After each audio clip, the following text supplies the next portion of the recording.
Merry Christmas and season's greetings to all our listeners at this spot on the dial. From yours truly, Jimmy Stewart. This is Mariah Carey. This is Brian Wilson. This is Gloria Estefan. This is Engelbert Humperdinck, and you're listening to the sounds of Christmas. Podcast. Hi, I'm Ken Kessler, and welcome to the Sounds of Christmas podcast. If you're new to this podcast, I'm going to start by saying thanks for joining us. If you're not new, welcome back. Either way, I'm glad you're here. Now, to avoid any confusion, I want to start off by saying there won't be any music played here. This is a place for conversation. I'll talk about Christmas music and some related topics, sometimes by myself and sometimes with guests. If you're looking for music, just go to soundsofchristmas.com and click on the tree or the player on the front page or on the Listen Now page. We play the best variety of Christmas music all year long. Well, except in October, when we play the best variety of Halloween music. I'm very excited to have Alonso Duralde with me today on the Sounds of Christmas podcast. Hi, Alonso. Hi, Ken. Thanks for having me. Thanks for joining me. This is really exciting.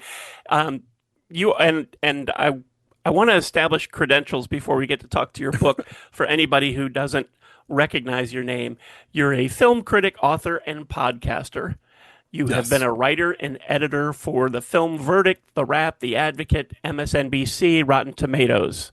Am I right so far? Yeah, I mean, my stuff has appeared on Rotten Tomatoes. I've never actually, no, I take it back. I have written some articles for the site. So, yeah, we'll count that too. Why not? Okay. Artistic director at the USA Film Festival in Dallas. Yes. Arts and entertainment editor at The Advocate. Mm-hmm. Film critic for MSNBC.com. Yes. Reviews appearing regularly on the Rotten Tomatoes show. Oh, wow. That's an oldie but a goodie. Okay. Member of the Los Angeles Film Critic Association, the National Society of Film Critics. Writing has appeared also in The Village Voice, Movie Line, Detour, film critic for The Wrap, syndicated in Reuters. So good chance everybody listening to this has read at least one of your reviews. I hope so. Co-hosted the program What the Flick, which I think, was that a YouTube show? Yes. Okay. It was on the Young Turks Network, and then they canceled us, and then we sort of reformed as Breakfast All Day, which is running to this day. Christy Lemire and I are doing that show on YouTube as well. Okay. Also, the chief U.S. film critic for The Film Verdict, and you do podcasts, The Linoleum Knife, and Are you just recurring on Deck the Hallmark, or are you one of the hosts? I'm one of their current thing is there's sort of a third chair that rotates. So like Brian does the new Hallmark movies and Jax does some of the Hallmark series, and Ryan Paffola and Patrick Serrano come in for various things. And my usual gig is I pop in once a week and we'll review a Christmas movie of recent vintage that aired somewhere other than Hallmark or Lifetime and kind of get caught up with that. Okay. So lots of credentials. I didn't want to turn this into This Is Your Life, but I just wanted to establish it because your new book, Have Yourself a Movie Little Christmas, the revised and updated edition, is just out. Yes. And the original came out in 2010, I think? That's right. Okay. Do you remember the first movie that made you want to write about movies? Ooh, good question. I don't exactly. I just remember that movies were always a thing that I was kind of just very fixated on. There's a scene in the film Searching for Bobby Fischer where a kid who is about to become a chess prodigy sees his first game of chess being played in a park, and he comes home and immediately sort of recreates the board using like stuffed animals and toys because it just has stuck in his mind. And I was sort of the same way with movies in that, like, before I even really started going to movies on a regular basis, I would read the listings every day in the newspaper. I could tell you what was showing at theaters, in our neighborhood.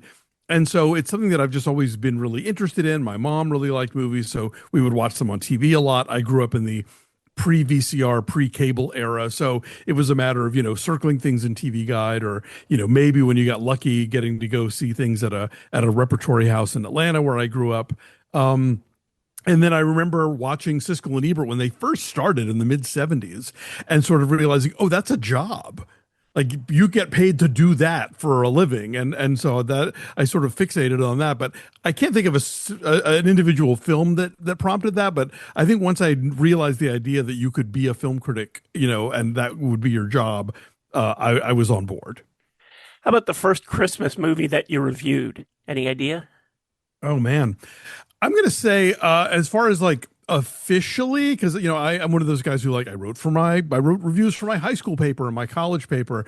My first professional review of a Christmas movie was probably writing about Scrooged in 1988 for the Nashville Banner, where I worked for a while. That's probably the first one. But even by that point, I had already been asked to do features over the years of what are, 10 Christmas movies that people don't think of as Christmas movies, or 10 Christmas horror movies or whatever. And it was those lists that kind of directly led to me creating Have Yourself a Movie Little Christmas.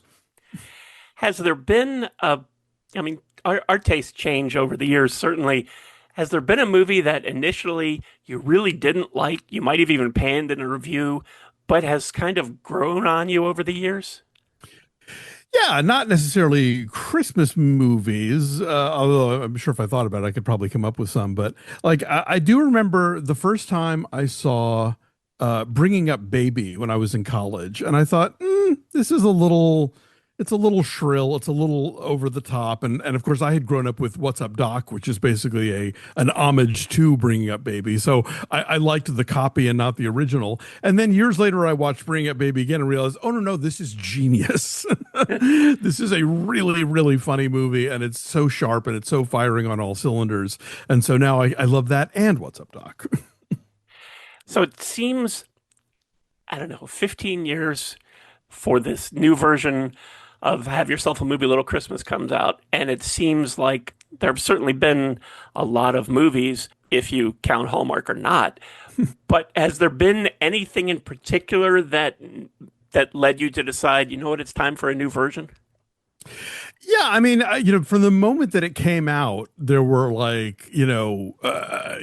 Rare Exports opened and Arthur Christmas opened, and there was just every year there were several new ones where I think, oh man, I wish I could go back and add to the first one, because there's just this sort of constant stream. And then also I was rediscovering, or rather discovering, films that I hadn't seen before. TCM has been really great in the last couple of years about really packing their December with Christmas stuff. And it's not just the ones you would expect. So they were getting really deep into sort of holiday noir, for instance, which was I had somehow missed out on a lot of these movies. So things like Mr. Soft Touch or Blast of Silence or I Wouldn't Be in Your Shoes.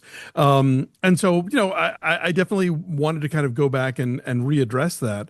And I think what's really changed a lot in the 15 years, besides the explosion of Hallmark, which I don't really cover in the book, but I have in other books, is shows like this, frankly. I think the explosion of media about Christmas media is a relatively new thing. I think when I put the first book out, maybe the Christmas Stocking podcast had started by that point. I don't remember when Lee kicked off that podcast, but as far as podcasts about Christmas movies, about Christmas shows, about Christmas music, about Christmas food, that's pretty relatively new. So I almost feel like I'm releasing this book into a completely different environment. And certainly I've got a lot more places to promote it, because there has been this real uptick in people realizing, oh, I can talk about Christmas stuff all year round. And there are people who will tune in and want to listen and talk about it and explore this stuff, and maybe watch these movies or listen to these records when it isn't December. And so that's been a really exciting change to witness in the landscape. I can remember around the time the book originally came out, when there were, I don't know, it was there were 3 or 4 different HBOs and Cinemaxes, Mm-hmm. and I'd get them all on some satellite service. And even in months that are far away from Christmas, occasionally Scrooged or Christmas Vacation or something like that would pop up. But now I can open up Netflix or Amazon Prime or any one of lots of streaming channels and find all of those things. And it is like, you can watch them anytime you want. Yeah. Oh, when I was researching the first edition back in 2009, 2010, I was renting DVDs from all over the place. Netflix was still renting them by mail. There was another service called Green Cine that I think no longer exists. There were still video stores near me where I could go rent stuff. And now pretty much everything in this book, with a few exceptions, and thankfully Scarecrow Video in Seattle still does DVD by mail. Just about everything I watched was via a streamer. And in fact, there are a ton of titles in this edition that are Netflix movies, films like Klaus or Holiday or Jingle Jangle or, Let It Snow. These are all, that were films that were created by, or at least for, the streamer. So yeah, that's the other big change I'd say since 2010 is that streaming is where it's at as far as, getting to see movies, although I'm still a big physical media fan.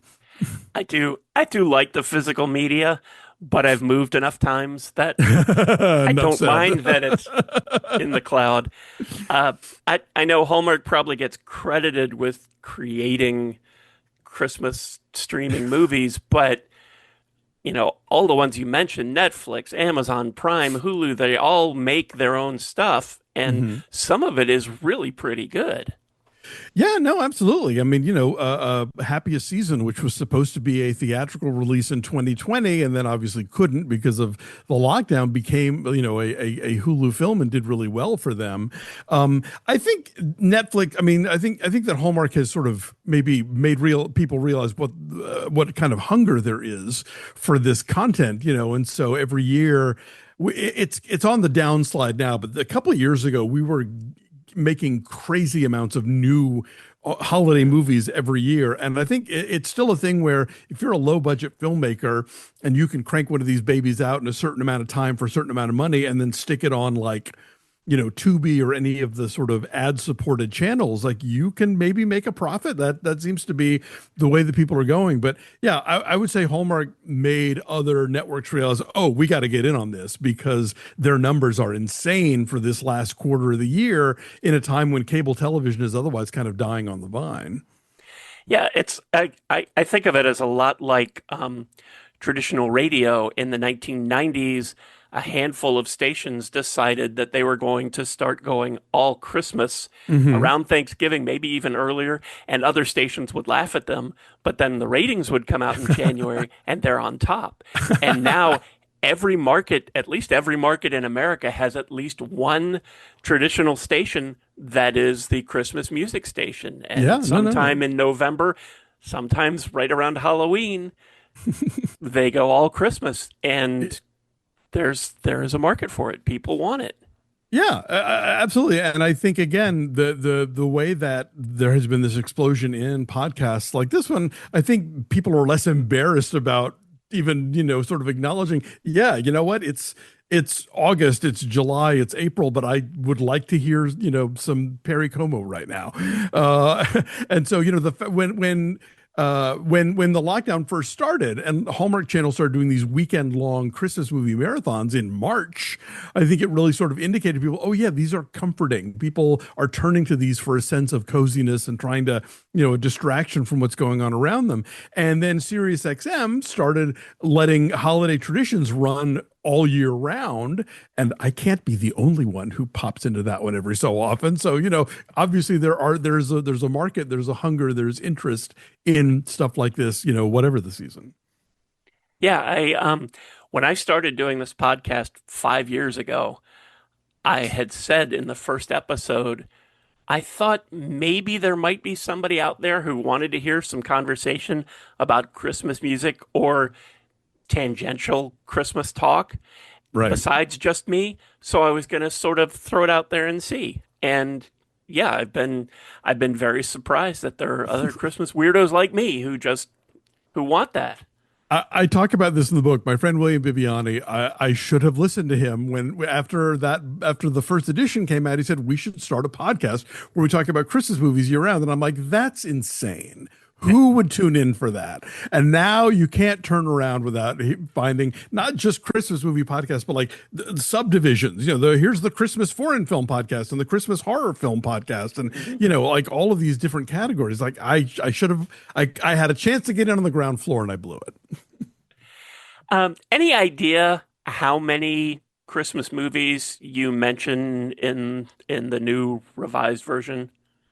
Probably a couple hundred. I haven't really sat down and counted, because what happened was my original thought was to do a sequel to the first book. And then the publisher said, well, you can't really do a Christmas movie book and not mention all of the classics.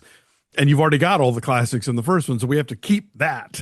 So when it became, that this was going to be a revised and updated edition, I didn't want to lose the stuff that was in the first book, but I also had to create a book that was going to be about the same size. So a lot of stuff that's in the first book is now kind of shrunk down to maybe like a couple of sentences and hey, you should also check out this. And then I go a little longer. I kept some of the long passages from the first one, and then I went long for some new stuff. So even if you have this book already, you will get a lot new out of this edition. And if you don't, this edition will cover all the bases and give you stuff. And if you see films in there that you wish I had gone into more detail about, the first edition is still there for you.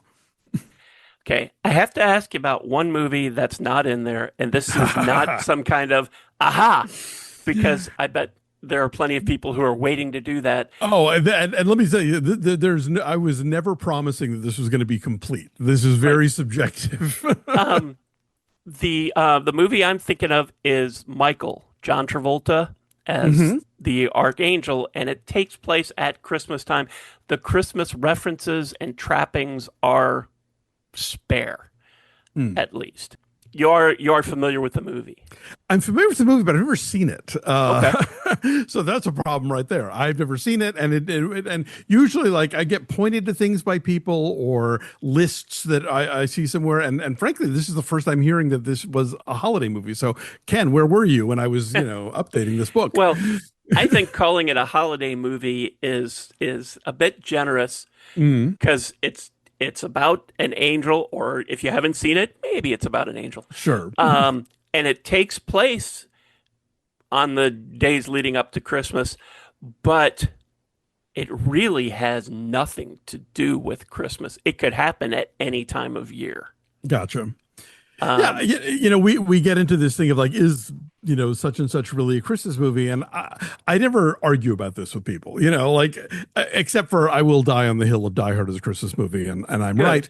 But I like, if somebody says, oh well, I've always thought of I don't know, The Sound of Music as a Christmas movie because we would watch it every year at the holidays, and My Favorite Things has become a Christmas song. I'm like, okay, sure, like, knock yourself out. I think that Eyes Wide Shut is a Christmas movie, and people want to fight me about that. And I'm like, watch it again. There's Christmas in practically every frame of that movie except the orgy. It's all over the place, and Kubrick does nothing by accident. So it is very subjective. I think you can have really narrow definitions of like, oh, it has to have Santa or Jesus or whatever, but I think a lot of movies kind of fall into a broader category in which Christmas either provides a backdrop, is maybe an ironic counterpoint to, say, a horror movie or an action movie.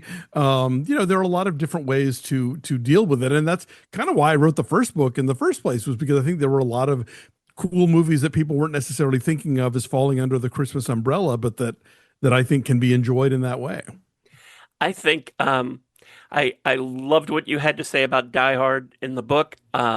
My take on Die Hard is that it has to happen at Christmas, because they take over that tower because there's a Christmas party, and everybody else is gone because it's Christmas. Yes, exactly. It couldn't happen any other time of year, so it has to happen then. I mean, the movie I was talking about, Michael, could happen anytime. Right. But this has to happen at Christmas. So, like it or not, it has to be. Like there are a lot of movies where you get a Christmas scene, but only because like you're covering a year, and that's a way to sort of let you know that time has passed. Or you'll get a movie like, say, Hustlers from a couple of years ago, the Jennifer Lopez movie, has a big scene where everyone's sitting around this ginormous Christmas tree exchanging gifts, and then that's it. And so you can classify that as Christmas or not. Like I think John Waters' Female Trouble counts as a Christmas movie. It has one Christmas scene, but it is an unforgettable one where Divine throws the tree down at her parents because they didn't buy her cha-cha heels. So it's very subjective. So yeah, if I included a movie you hate or I left out one that you love, it's like it's because it's my book and I just sort of kind of had to sort of follow my own drum on that one. Yeah, I think we all have movies or songs or TV specials that we gravitate towards at that time of year, whether or not they're traditional Christmas movies. I always think of The Sure Thing, which happens Yes. at Christmas, even though there's hardly any Christmas in it. John Cusack sings a little bit of the Christmas song, Yes. drunk in a bar, Right. and it takes place during Christmas break. But other than that, I don't think there's anything Christmas related in it. But to me, Yeah, it's I a count that Christmas one movie. too. That was one that I had to cut back to a C also. But yeah, I like that movie a lot. Your book has 9 or 10 chapters, I believe, and it's all very easy. Like films or films that are in certain categories are together. So the first section is movies for kids. And what I really like about this is that for a lot of these movies, I'm not sure if it's all, so I'll say for a lot, you add a little fun fact of things that people may not have known. For example, in the Christmas movies for kids, the recent version of The Grinch from 2018, the animated one, has earned more money in its original run than Home Alone. And it's the highest grossing Christmas movie of all time. I had no idea. Yeah, I mean, probably not adjusted for inflation, but nonetheless, Right. yes. Yeah, that was news to me too, actually, when I was doing the research. Yeah, and that was just and that was one where when it was coming out, I thought, oh geez, they're redoing the Grinch again, and this is an animated version. Are you kidding? And I thought this is just gonna bomb, but I was obviously very wrong. Yeah, and I was delightfully surprised by that one because I like many, felt burned by the 2000 version and thought, like, we already have a great Grinch cartoon. We don't need another one. And I really like what they did with it. I think it is a tricky thing to take a short, like, children's book and blow it up into 90 minutes of drama. But I thought this movie pulled it off, and I do the fun facts thing sort of throughout the book, actually, just because I think a lot of these movies have interesting little trivia tidbits about their making. And we go from movies for kids to movies for grown-ups is the next section. And the first film, which I never really thought about as a Christmas movie, but you're right, The Apartment, the classic Jack Lemmon movie from, I think, 1960. 60, it yeah. takes place. It has to have Christmas in it. Yeah, it again, it's using the holidays as a counterpoint to sort of tragic events, but at the same time as a source of hope for characters who really need it. Yeah.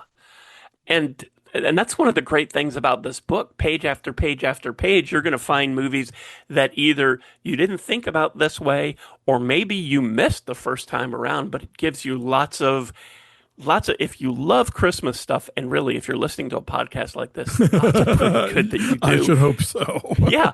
You're going to come across extra things to add to your repertoire of Christmas entertainment. Christmas comedies, 1941. I thought I was the only one that even thought of that in the genre of Christmas movies, but it's December and Hollywood is dressed up in the twinkling lights. Yeah. And it's an amazing recreation of what 1941 Hollywood Boulevard at Christmas time looked like. And apparently, and it's all done like on the Universal backlot, because they tried to do it on the real Hollywood Boulevard, but they would have needed to close businesses for like 2 weeks or something, and they wanted like the local businesses to chip in for the cost of it, and they were like, yeah, we'll pass, thanks. So they had to rebuild the whole thing in the valley. I finally made my wife watch that one, and and hopefully I'll bring her around to it. But near the end, when Ned Beatty's putting that wreath on his front door, I said, see? See? Christmas. Christmas. Yeah, that's actually a movie I had never seen before, and it was sort of lived in infamy, as this movie that kind of helped tank Spielberg's career after a couple of hits, But I discovered that if you watch his director's cut, it's a lot better than what they released theatrically, because apparently what happened was he did his cut, they tested it, it didn't go well, and Universal thought, okay, this needs to be shorter, so they took out all the setups to the payoffs. Like anytime there's a big boisterous slapstick comedy, you have setups where you find out, okay, this person's going to be standing here, or this wall is going to be, whatever. And then later in the movie, the wall falls or the thing happens that's funny. But if you take all the setups out and you just have the punchlines, it's not funny because you don't know why all this chaos is happening. So, and if you don't like either version, I get that too. This is a movie for people who like, it's a mad, mad, mad, mad world, and like big kind of crazy, loud, physical movies like that. But I think there's a lot of stuff that's really hilarious in it. And yeah, it is steeped in Christmas because it is in fact December 1941, right after the bombing of Pearl Harbor. Yeah, it's I personally, I love 1941. It's just and it's part of it is the nostalgia of having seen that with my dad in the theater. Oh, wow. But there's just something about it that I just really enjoy. You have a chapter on holiday tearjerkers, including one that I had completely forgotten about, The Homecoming, that launched the Waltons. Yes, which they actually remade a couple years ago, and I'm afraid to watch it. But like the CW did a new version of it. But yeah, the Homecoming, it's most of the cast of the Waltons is in there, although the mother is played by Patricia Neal rather than Michael Learned. But it's it's kind of the setup for these characters and everything, and it's really beautifully done. And there are some real gut punch scenes, and they really work the Christmas part of it, during the Depression and everything, really beautifully. Yeah. This is as opposed to some of the movies that we've been talking about. This really is. Christmas is really an important part. If you've never seen The Homecoming, Christmas Definitely. is a very important part to that movie. Yeah. Crime and action section. We talked about Die Hard already, and I know people are writing their emails now, so just save that. Holiday horror. I'm not a big horror movie fan, but one of the movies in there that I do love is Gremlins, which I'm sure. Yeah. I guess a lot of people don't think about that as a horror movie. But if you've seen it's a horror movie. Yeah. Yeah, I'm not the biggest horror fan in the world either. Like this was the chapter I really had to sort of gird my loins for. I'm like, all right, I guess I'm gonna watch these now. Like I even watched Terrifier 3 with my husband last year, which is and so over the top in its gore, and that's the point of it. But we basically watched it where he would say, "All right, cover your eyes," and then he would, I'd hear him respond to things, and then he'd go, "Okay, you can look again." Like there was just it was so much to deal with. But yeah, Gremlins is a lot of fun, and it is absolutely a monster movie, and Joe Dante's stated intent was to sort of like have a monster movie unfold in the middle of It's a Wonderful Life. So you have this idyllic, snowy, small town where these scaly creatures are suddenly running amok. And one of the things that I didn't know, or at least didn't remember about Gremlins, was that Gremlins was part of the reason we got the PG-13 designation. Yeah. I was working in a movie theater that summer, so I witnessed all of this firsthand. Gremlins came out and Indiana Jones and the Temple of Doom came out, and they both had like the Steven Spielberg seal of approval on them, and they were PG rated. And both times you had kids coming out to the lobby screaming and crying, and the parents were furious. And because both those movies really push, what you can get away with in that. And so, yeah, by August of that year, the PG-13 rating was in effect. It was like, okay, this wasn't an R movie, but you guys, we need to sort of tell parents something here. So it has that place among others in history. And for any who say this isn't a Christmas movie, it's not the snow that makes it a Christmas movie. The gizmo Is a gift. is a Christmas present. Yeah, and Phoebe Cates has that whole insane monologue about Santa Oh. Claus. Yeah. Yeah, I won't spoil that for anybody who hasn't seen it. No, But no, it's a treat. yeah.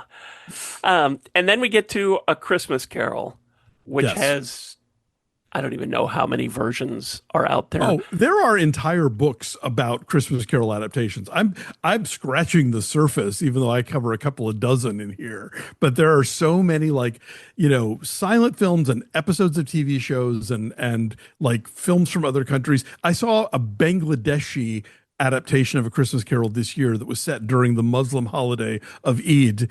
That was actually really good, called Utshub. But like that is so frequently adapted. There's an insane amount of Christmas carols out there. Do you have a personal favorite? I really love Scrooge, the 1970 musical with Albert Finney. I don't know if you've talked about it on the show. The songs are by Leslie Brickus, who, he and Anthony Newley collaborated on the Willy Wonka score and Stop the World, I Want to Get Off. I think that one's really gorgeous, and I love the look of it. It's got an amazing ensemble cast. Finney is one of the few actors to play young Scrooge and old Scrooge, which I think gives some heft to his sort of transformation from like hot young guy who looks like Albert Finney to, miserly old crone. So yeah, that's probably my favorite. But, I think if you love Alistair Sim, if you love the Muppets, you're not wrong. Yeah, I love that one too. That's another one I saw in the theater. I was a little kid, so that Ghost of Christmas Yet to Come and What Happens to Scrooge, that was way over the top for me when I was 5. Yeah, that's beyond what even Dickens wrote. That segment.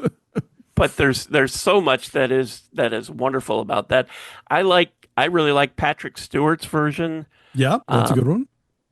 Which I think includes, especially with the Ghost of Christmas Present, a look at the lighthouse and the prisoners and things like that kind of get glossed over in most of the versions. Yeah, I think I mentioned that might be the most accurate one in terms of including the couple who is relieved to find out that Scrooge is gone, and so they don't have to worry about the debt. And yeah, the lighthouse, and I had a checklist going for a while when I was going through all these. Like, does ignorance and want show up? I knew all the story beats, and you never know what you're going to get. I mean, the Robert Zemeckis one with Jim Carrey keeps in this weird line about bakeries being closed on Sunday, which, unless you have like the annotated version, good luck figuring out what that even means.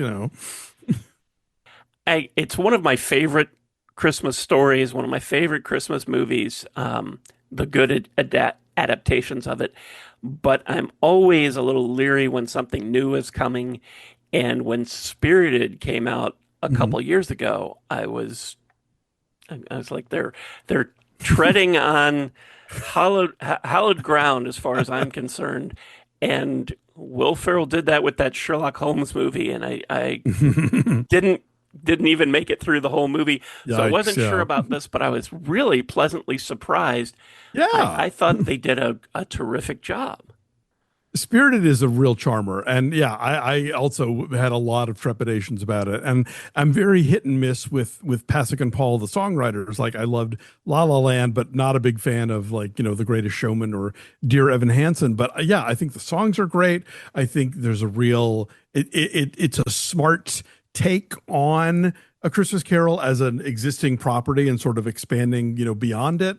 Yeah, it's one that I try to get back to every year now. And in fact, as I'm setting up book events this year, I'm hoping I can talk somebody into screening it on the big screen, because I got to see it that way at a press screening, and I think most people have not. So. Yeah, I missed it. I think around here it was out for maybe just 1 week before it went to Apple Plus. Yeah. And I just couldn't get there. It was early November, and I just couldn't make it. The next chapter is an area I don't always like to tread, the worst Christmas movies, because some of these, taste is absolutely. But The Christmas That Almost Wasn't. Oh, wow. Oh my God. And I know that there are people who love that movie, and I just can't. I just, Well, I think that so much of Christmas, the way that we celebrate it and we return to it every year, is about nostalgia.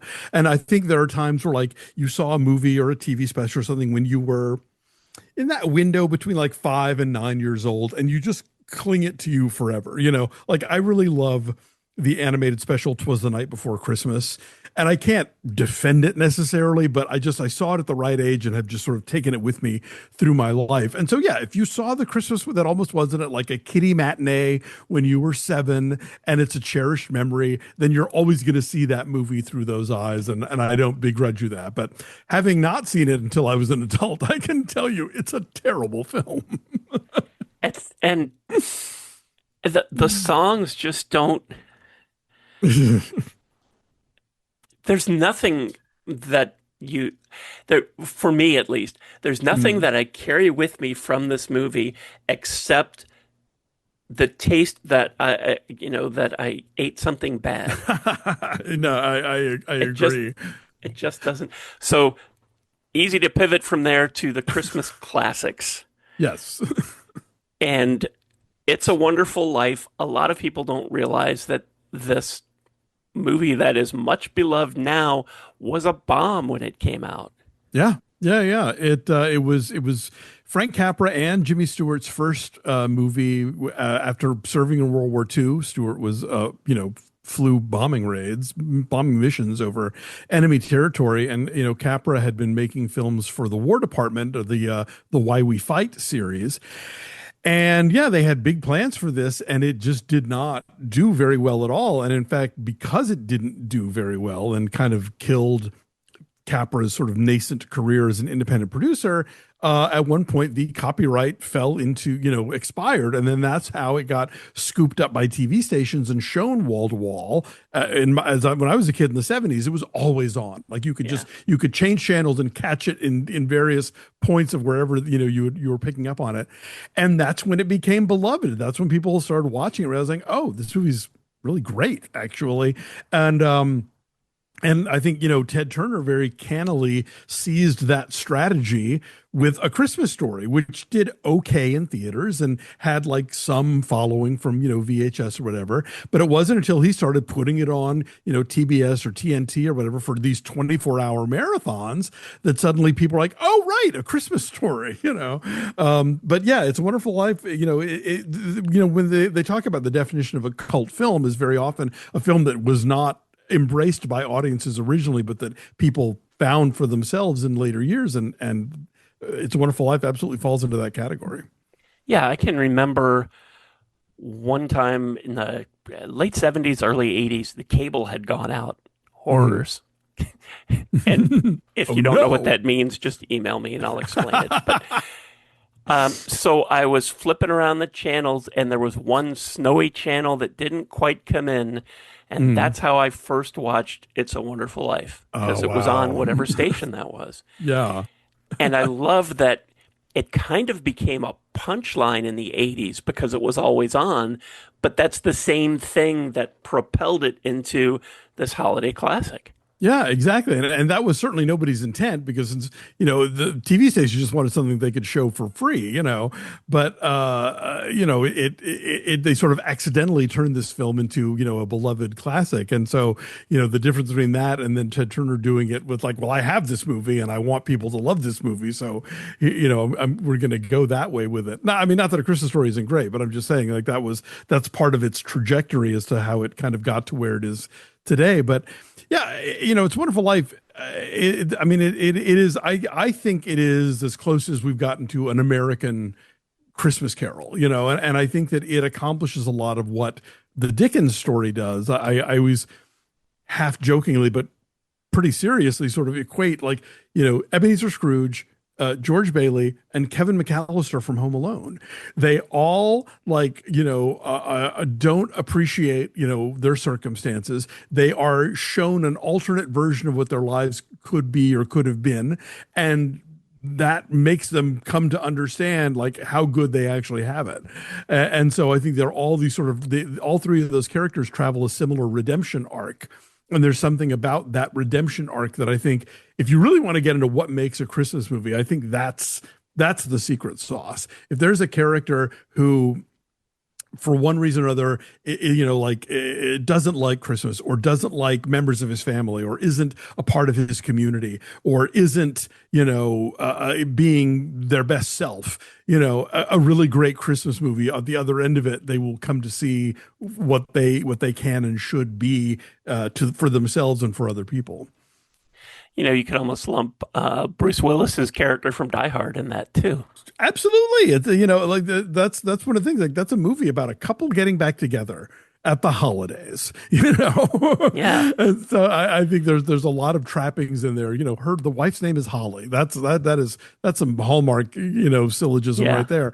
I think that it is you can apply that to so many movies that we go back to at this time of year because there is something about that people discovering their best selves and their kindest and most generous versions of themselves that really makes for a satisfying Christmas story. Aside from everything that we've talked about so far, what was the most surprising thing that you can think of that you found out while you were putting all of this together? Gosh, well, I'll tell you, I had heard of Blast of Silence, but I didn't really understand how much of a Christmas movie it is. And it's not just that it was shot, in New York City with no permits at Christmas time, but it is very much about Christmas as ironic counterpoint. You have this guy who is this sort of soul dead hitman coming to New York City to do this job at Christmas time, and he's completely ignoring the holiday, but he winds up crossing paths with a woman from his past and sort of rekindling this like last tiny bit of humanity that he had left. And so that was really fascinating. And then, of course, what's really, I think, always fun about low budget movies is they're almost like watching documentaries in a way because they're so often shot without permits. They're not building sets. They're just like catching shots on the sidewalk. So if you want to see what New York City looked like at Christmas time, 1959, like this movie will tell you because there's no set dressing going on. They're just pointing the camera at what's already there. So stuff like that I found really fascinating. A thing that I've liked about this project overall, just from the beginning is, and it really ties into Christmas music. I grew up in a household where we had like 5 Christmas albums, so it was Bing and Dean and, the Boston Pops and Andy Williams and a couple of others. And that was it. And that was my idea of Christmas music growing up. And then you get out in the world. And because again, this is pre-internet nowadays, you don't have to go out in the world, but you get out in the world and realize, Ella Fitzgerald or, Ray Conniff or whoever else, like there's all these different choices. And so I think, having grown up in a house where It's a Wonderful Life was always on because it was always on, it was exciting to sort of, again, diversify your holiday palette. And if that means you get so many choices that you have to just spread them out to the rest of the year, well, so be it. Yeah, I feel the same about music. Certainly, I also run the Sounds of Christmas online station. Yeah. And I started that because I just feel like there's so much great Christmas music out there, and radio stations, even though they go all Christmas for 6 or 7 weeks, it's the same 100 songs over and over. And that's, retailers, the same thing. Yeah. And that's why I think you mentioned Christmas music to some people and they want to put a gun in their mouth because it's Mariah and Bing over and over and over. Yeah. And there's so much more even with those. Can I interest you in Pearl Bailey's 5-pound box of money? You want to like steer them to this other stuff that's so great that they've never heard. Yeah. Even with just Mariah and Bing, they did so much more than the 2 songs you hear on the radio. Yeah. So there is so much more that's out there. And your book certainly shows that with movies. There's many that I haven't heard of. There's many that I have heard of and forgot that Christmas was even a part of that. And there's others that I just, you forget about. Yeah. And I'm looking forward to diving in and watching some of these, even though it's September. Um, but this book is just out. What's next for you? Oh man, telling people that this book exists. That's Sure. the now through the holidays will be me going on every podcast that will have me and saying, "Hey guys, I wrote a book. Please buy it." So yeah, that is my impending future, and then beyond that, I don't know. My two main areas of sort of academic interests have been, Christmas movies and LGBTQ plus cinema. And I wrote a very lengthy book about the latter last year. It came out last year called Hollywood Pride. But again, both of those books are kind of seasonal. So, every June I got Hollywood Pride to push, and then every December I'll have, Movie Little Christmas. So it took a good 10 years or so for me to get the original edition of this into royalties.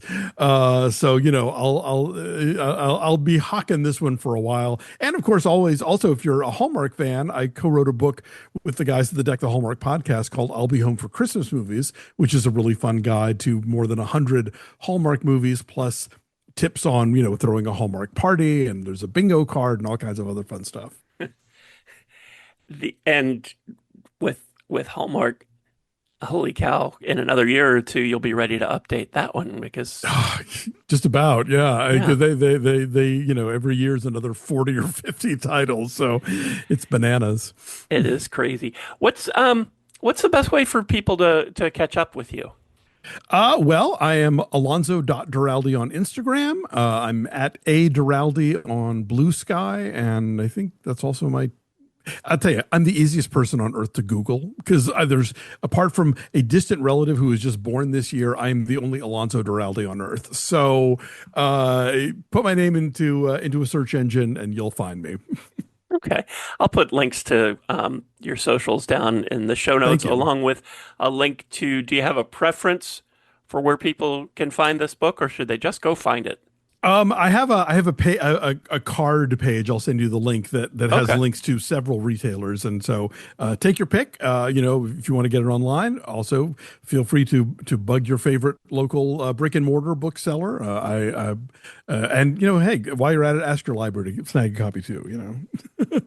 Yeah, people always forget that. Go to your library because that counts and that helps authors For sure when they get those books in. So if it's not on the shelf there, and this is one of these things that I like to nag people about. Everybody should have a library card. Go to your local library get a card. Even if you rarely or never use it, you are in the system, and at least they can point to the numbers of people that have come in to get library cards, which helps them when they're trying to get funding and stuff.